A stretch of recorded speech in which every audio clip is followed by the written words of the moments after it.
आज का दोहा कबीर के दोहा में शीतल शब्द उच्चरिए अहम आनिए नाही तेस प्रीतम तुझ में सत्रबी तुझ माही।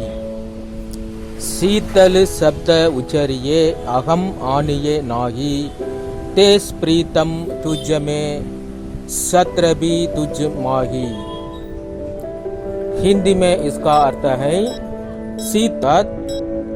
कबीरदास जी इस दोहे के द्वारा समझाते हैं हमें कभी मीठी बातें बोलनी चाहिए, इससे हमारे दिल से घमंड की भावना दूर हो जाएगी।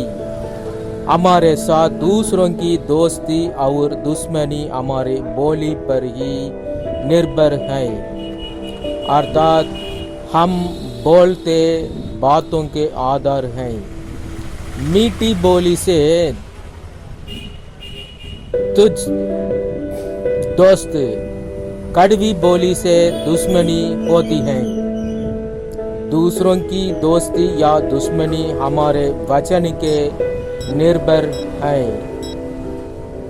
தமிழில் இதனுடைய பொருள், கபீர்தாசர் இப்பாடல் வாயிலாக அடுத்தவர்களிடம் நாம் பேசும் பேச்சினை பொறுத்தே அவர்கள் நட்பாகவும் அல்லது பகைவர்களாகவும் அமைகின்றனர்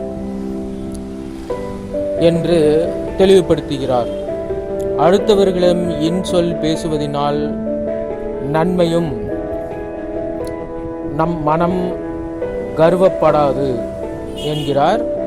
அடுத்தவர்கள் நமக்கு நண்பர்களாகவோ பகைவர்களாகவோ அமைவது நாம் பேசும் பேச்சின் தன்மையை சார்ந்தது என்றும் இயம்புகிறார். இன்சொல் பேசுவதனால் நட்பும் கடுஞ்சொற்கள் பேசுவதனால் பகைவையும் ஏற்படுத்துகிறது.